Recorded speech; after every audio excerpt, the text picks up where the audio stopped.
Assalamualaikum warahmatullahi wabarakatuh. Waalaikumsalam warahmatullahi wabarakatuh.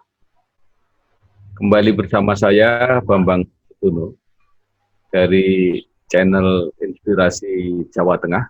Mudah-mudahan channel ini bisa menjadi inspirasi, menjadi motivasi, edukasi, dan memperbincangkan solusi kalau ada persoalan.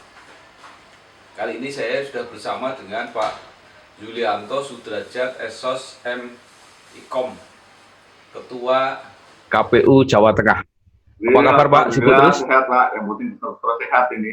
Saya baru saja wawancara dengan KPU Pusat Pak Arief Budiman yang menyatakan bahwa memang semua sudah mempersiapkan diri untuk pilkada tanggal 9 Desember. Nah, Jawa Tengah ada 21 kabupaten kota yang akan pilkada.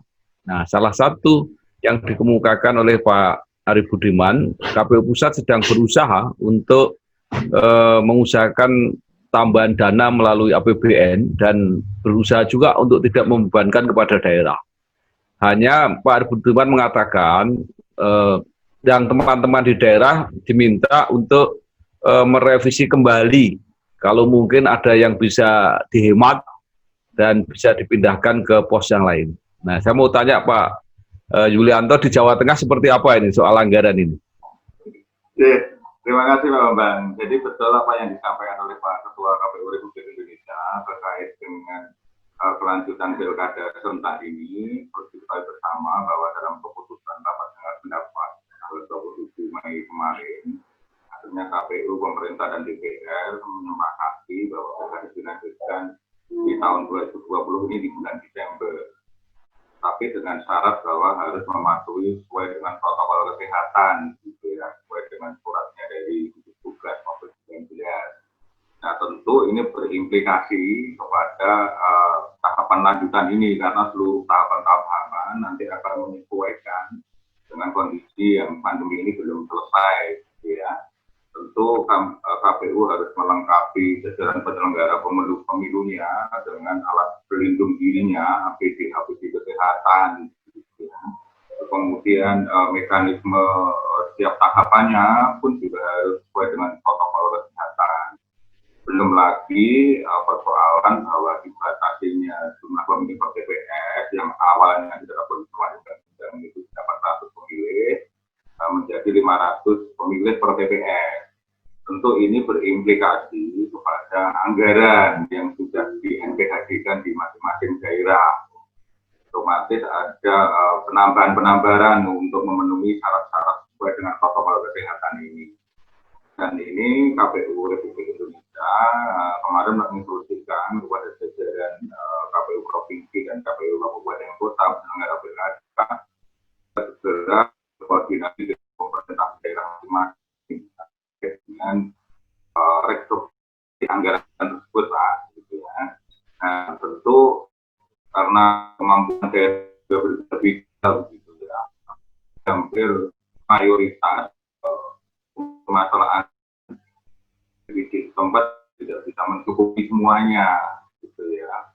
Walaupun KPU juga sudah melakukan efisiensi, maka dalam restrukturasi itu saat tersebut KPU pun juga menyampaikan efisiensi karena memang ada beberapa tahapan anggarannya bisa diefisiensi, misalnya yang biasanya ketemu secara tatap muka, fintech secara tatap muka bisa diganti fintech secara daring, secara online kan gitu.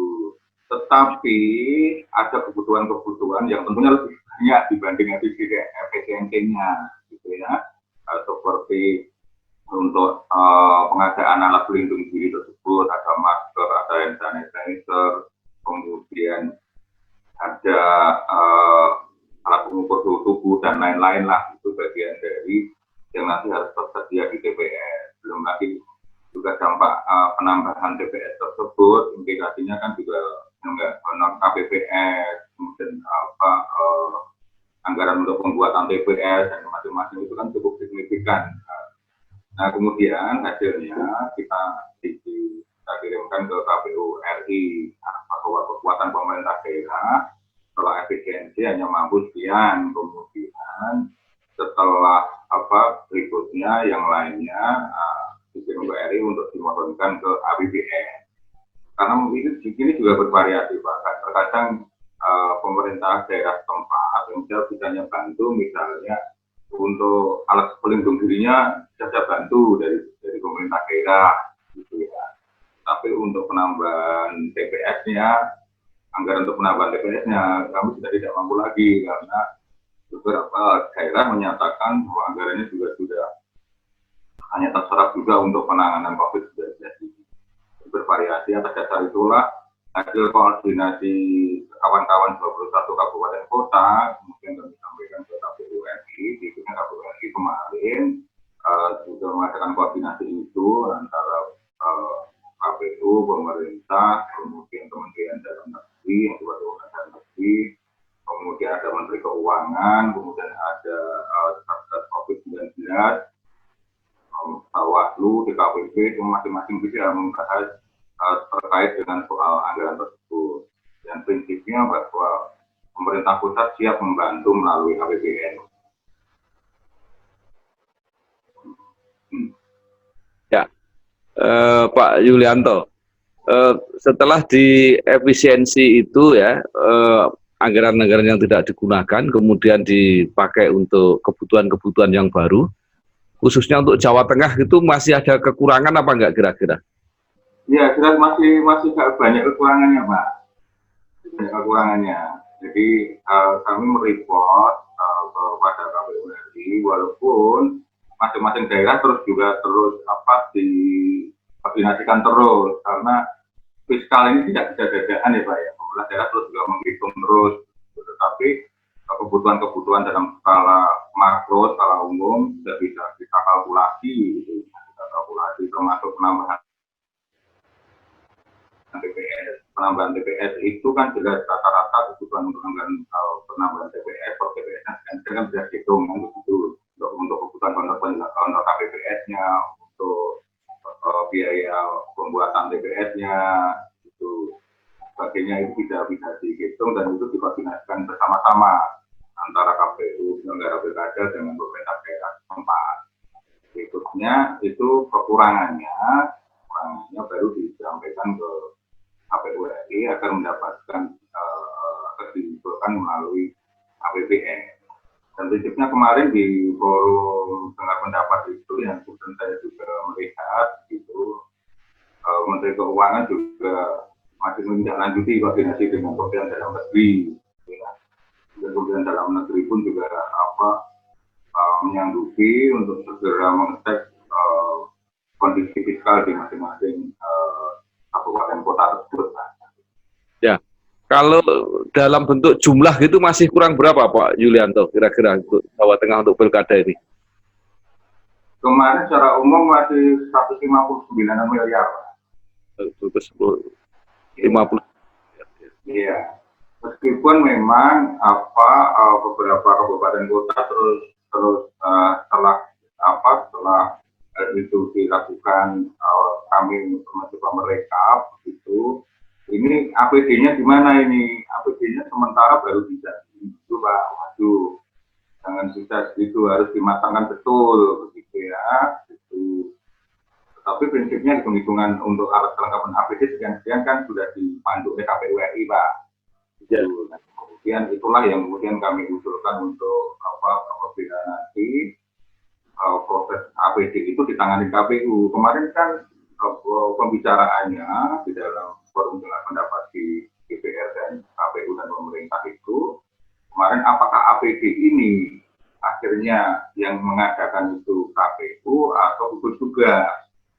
Komisi 2 sih mendorong agar alat pelindung diri ini sudahlah pihak gugus tugas saja yang mengadakan kan begitu. Karena itu bukan bagian dari logistik pemilu. Yang lebih paham tentang alat pelindung diri kesehatan kan gugus tugas. Kalau logistik pemilunya seperti surat suara, alat coblos, formulir, itu ahlinya KPU gitu ya. Tapi kalau soal ini, dan ini akan menambah pekerjaan KPU gitu ya. Kalau alat pelindung diri ini dibebankan kepada KPU yang mengadakan. Dan KPU sih sepakat saja begitu. Karena juga kan lebih kita tinggal terima barang saja. Maka kalau begitu, proses anggaran untuk APD bukan di KPU, nanti diberikan kepada gugus tugas. Kalau toh disepakati alat pengadaan alat pelindung kesehatan itu mengadakan gugus tugas. Dan KPU tinggal terima saja, asal syaratnya harus sesuai dengan tepat waktu, Pak, sesuai dengan tahapan. Jangan sampai ada keterlambatan, karena tahapan kan sudah disusun, sudah ditata sedemikian rupa, jangan sampai ketika tahapan berjalan, alat kelengkapan legislasinya belum terdistribusi. Makanya itu harus perlu koordinasi, betul koordinasi antara KPU dengan tugas nanti terkait dengan alat pelindung kesehatan tersebut bagi penyelenggara pemilu. Pak Yulianto, kan ada gagasan untuk kampanye tidak tatap muka dengan kampanye lewat sosmed. Apa itu nggak lebih menghemat biaya? Ya otomatis. Jadi kalau dari sisi ada beberapa metode kampanye. Salah satunya metode kampanye yang difasilitasi oleh KPU. Yang difasilitasi KPU itu salah satunya adalah debat publik, misalnya, gitu ya. Debat publik yang biasanya dilaksanakan atau diadakan secara terbuka karena di gedung, gitu ya. Kemudian menghadirkan banyak pihak, kemudian masing-masing pasangan juga menghadirkan para pendukungnya. Nah, itu di dalam ketentuan nanti, di dalam PKPU nanti akan diatur bahwa untuk metode debat publik tanpa kehadiran peserta seperti biasanya, maksudnya audiens seperti biasanya. Bahkan pasangan pun dilarang juga menghadirkan pendukungnya.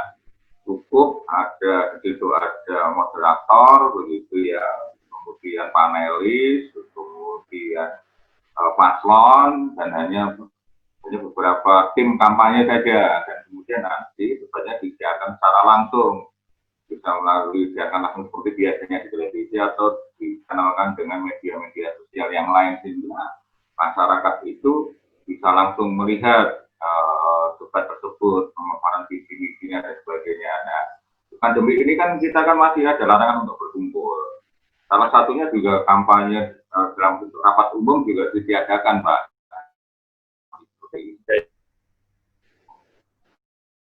Jadi kampanye rapat umum sudah pasti ya ditiadakan, ya? Iya, karena termasuk itu pengumpulan massa ya. Pak Yulianto, mulai tanggal 15 Juli ini kan sudah mulai tahapan, mungkin pemutakhiran data ya. Untuk Jawa Tengah, petugasnya sudah siap semua? Ya, pertama tanggal 12 Juli nanti kita mengaktifkan kembali petugas-petugas yang disampaikan tadi. Kita kan sudah berbentuk Badan Penyelenggara Pemilu ad hoc, Pak. BPK itu sudah dilantik semua, BPS ada beberapa BPS yang belum sempat terlantik karena keburu kemarin status darurat COVID-19 itu, sehingga KPU memutuskan untuk menunda. Nah, otomatis di kesempatan pertama tahapan tanggal 15 Juli ini, nanti KPU Kabupaten Kota penyelenggara pilkada mengaktifkan kembali badan ad hoc tersebut. Kemudian yang belum dilantik juga di kesempatan pertama harus dilantik BPS-nya, gitu ya. Karena seperti diketahui bersama bahwa BPS nanti juga akan merekrut petugas pemutakhiran data pemilih PPDP yang biasanya berkunjung dari rumah ke rumah itu loh, Pak Bambang. Iya. Kemudian setelah mendata, kemudian menempelkan stiker itu juga ya. Itu harus segera merekrut PPDP. Nah, nanti model desain untuk tabletnya begitu. Tabletnya pun juga berbeda, kan kita sepakat dengan kondisi pandemi. Kalau dulu kan didatangi dari rumah ke rumah, Pak. Ya. Ya, tapi sekarang kan banyak juga sebagai masyarakat kan di depan rumahnya ada tulisan tidak menerima tamu. Ya. Oke. Wah, itu. Jadi ya nanti tabletnya akan dilaksanakan secara online begitu. Di mana petugas PPDP nanti berkoordinasi dengan pengurus RT setempat. Nanti TPS pun basisnya RT, Pak. Karena hanya 500, maksimal 500. Nanti TPS basisnya RT. Nah, petugas PPDP nanti bekerja sama, berkoordinasi dengan pengurus RT, dan yang kebetulan saat ini hampir mayoritas, karena kami tanyakan kepada kawan-kawan kabupaten kota dan tanyakan langsung kepada masyarakat di bawah, itu kan rata-rata sekarang itu pengurus RT dan punya grup WhatsApp Pak Ya. dengan warganya.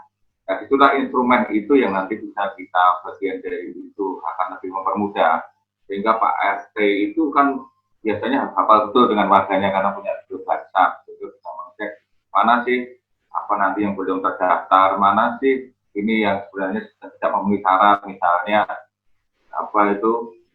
dulu masih belum TNI Polri tapi sekarang sudah TNI Polri, ini sudah meminta pilih misalnya. Ini ternyata sudah meninggal. Itu bagian dari upaya-upaya kita mengadaptasi dalam kondisi ini. Ya, jadi kalau teman Jawa Tengah sudah mempunyai data untuk mempermudah Anda. Pak Yulianto, saya mau tanya, di awal-awal tahapan ini kan mendahulukan proses verifikasi kalau nggak salah itu, verifikasi untuk calon perseorangan. Itu sudah sampai tahap apa sekarang calon perseorangan itu? Ya, tahap calon perseorangan ini Pak, kemarin kan sebenarnya pada tahapan untuk pemenuhan pemasukan dukungan ya, itu terus kemudian KPU memverifikasi jumlah minimal dukungan dan sebarannya, begitu ya.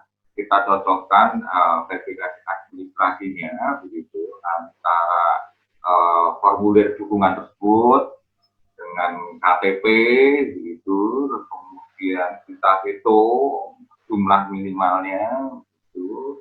Nah, di Jawa Tengah tersisa hanya tinggal 2 Pak yang memenuhi syarat verifikasi administrasi minimal jumlah dukungan tersebut. Di Jawa Tengah itu ada satu di Kota Surakarta, calon perseorangan, satu paslon, kemudian yang kedua di Purworejo itu juga satu paslon. Nah, kemarin itu pas proses sebenarnya kita sudah mau melaksanakan verifikasi faktual Pak. Karena setelah persyaratannya belum ditetapkannya menjadi pasangan calon dari calon perseorangan, selain kita verifikasi aplikasinya dulu, yang diverifikasi fakta kebenaran dukungan tersebut. Gitu. Seperti diketahui Pak Bambang, kalau di dalam calon perseorangan ini verifikasi faktualnya kan dilakukan secara sensus, gitu ya, secara sensus. Tahapan sebelum kita melakukan verifikasi faktual, ternyata ya tadi tahapan ditunda karena keburu status darurat COVID ini. Nah, berikutnya ini khusus di Kabupaten Purworejo, karena ada satu bakal paslon perseorangan dan satu di Kota Jakarta. Tahap berikutnya kawan-kawan juga harus akan melanjutkan verifikasi faktual dukungan. Nah, bagaimana mekanismenya? Kalau tidak terserah, mau tidak mau nanti ini harus ketemu Pak. Dalam arti verifikator harus mendatangi langsung. Inilah yang harus dilengkapi betul-betul alat tanda protokol kesehatan. Gitu. Nah, persoalannya bagaimana nanti seandainya pendukung itu tidak bisa ditemui, gitu ya, tidak ketemu misalnya gitu. Nah, nanti kita kan KPU diwajibkan untuk berkoordinasi dengan tim kampanye, ya, tim kampanye paslon tersebut, sehingga ketika nanti tidak bisa ditemui oleh petugas verifikator, nanti kewajiban tim kampanye lah yang akan mengumpulkan. Nah, nanti verifikatornya akan mendatangi. Gitu. Nah, bagaimana kalau kondisinya betul-betul tidak ditemui, tapi sebenarnya orang itu betul pendukung, ada, nanti bisa melalui mekanisme video call, gitu. Bersama tim kampanye, bersama dengan pengawas pemilu, nanti kita terpadu dalam rangka untuk tetapi tetap juga dengan memenuhi standar protokol kesehatan, misalnya mengumpulkan pendukung, tim kampanye mengumpulkan pendukung, itu pun juga misalnya ruangannya kapasitasnya harus maksimal separuhnya misalnya begitu Pak. Nah, ruangan tersebut maksimal pendukung maksimal itu punya kuat 50 orang, harus diada ketika di ruangan harus maksimal 25 orang misalnya. Jadi, Ya, Pak Yulianto, hasilnya hanya dua daerah ya, Kota Surakarta dan Kabupaten Purworejo yang ada calon perseorangan. Itu sebelumnya memang nggak ada yang minat di daerah lain atau ada yang minat tetapi tidak lolos persyaratan? ada Pak, kemarin itu tercatat ada 12 kabupaten kota yang calon perseorangan itu mengirimkan dukungan. Ini kan belum pendaftaran ya Pak ya. Pendaftaran kan proses pendaftaran itu bareng dengan partai politik atau hubungan partai politik. Karena prosesnya memasukkan dukungan, istilahnya begitu, masukkan dukungan terkait di calon perseorangan tersebut.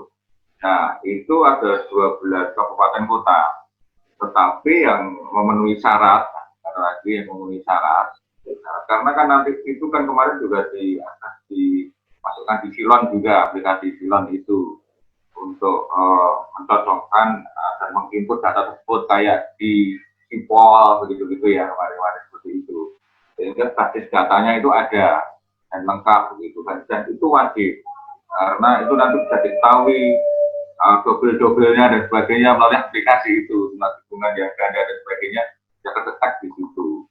Nah, dari 12 kabupaten kota tersebut itu hanya 2 kabupaten tersebut yang akhirnya memenuhi syarat administrasi. Ya. Pak Yulianto, itu sensus itu artinya dicek satu persatu, bukan dengan sampling itu nanti? Tidak Pak, kalau sampling itu kan untuk keanggotaan partai politik kemarin itu Pak, untuk syarat pendaftaran partai politik sebelum pemilu itu. Ya. Kalau diverifikasi faktual calon perseorangan ini sensus Pak, jadi seluruhnya. Jadi padahal berapa orang itu di satu kabupaten itu yang harus didatangi itu? Iya, bervariasi sesuai dengan minimal syarat dukungan. Ya. Dukungan. Itu kira-kira berapa orang? Itu kan susah sekali itu. Jadi ada yang 7,5% dari DPT, ada yang 10% dari DPT, gitu. Iya.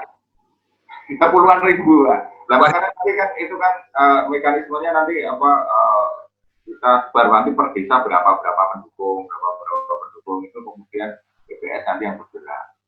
Iya. Ini juga masalah, bukan perkara sulitnya orang banyak, tapi kumpulan orang dan mobilitas ini juga persoalan kan. Di beberapa daerah masih pandeminya. Iya, waktu dukungan calon PD itu Pak ya, PD kan juga kita verifikasi secara faktual ya. Gitu. Tapi kalau itu kan sampling waktu itu. Ya. Jadi beda, hanya mobilitas orangnya tidak akan terlalu tinggi seperti sekarang. Ya, makanya kemarin kabupaten kota sudah kan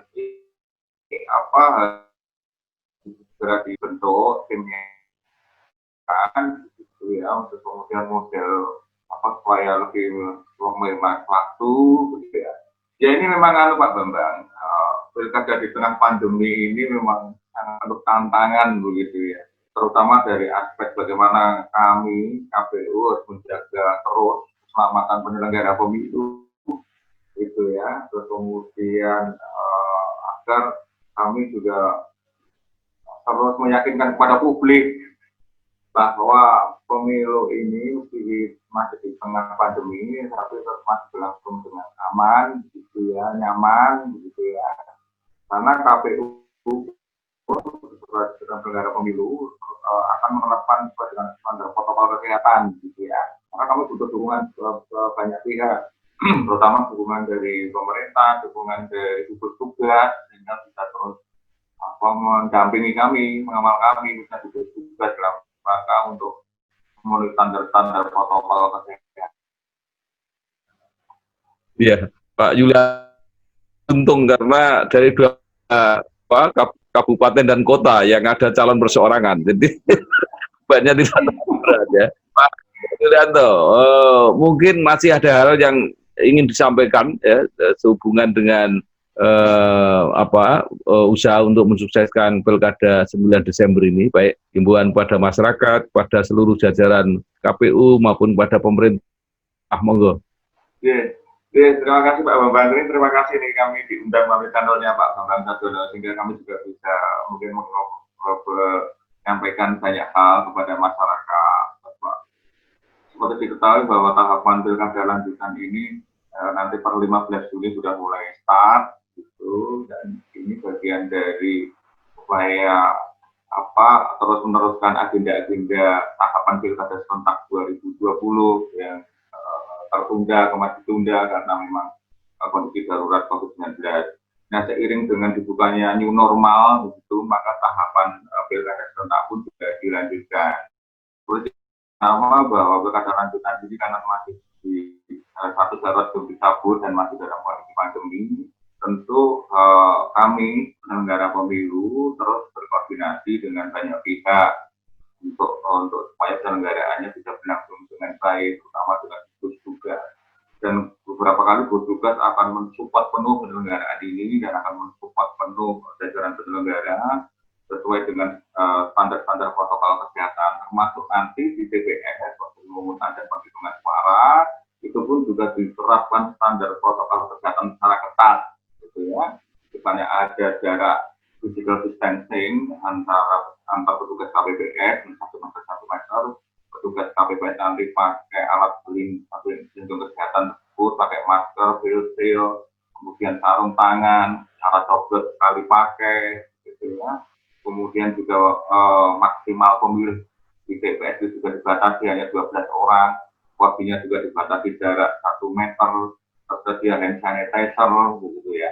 Nah, dari beberapa hal yang sudah disiapkan KPU ini di tengah pandemi ini, kami berharap ini membawa optimisme, membawa keyakinan kepada publik bahwa seiring dengan new normal ini kita biasa dengan situasi yang baru.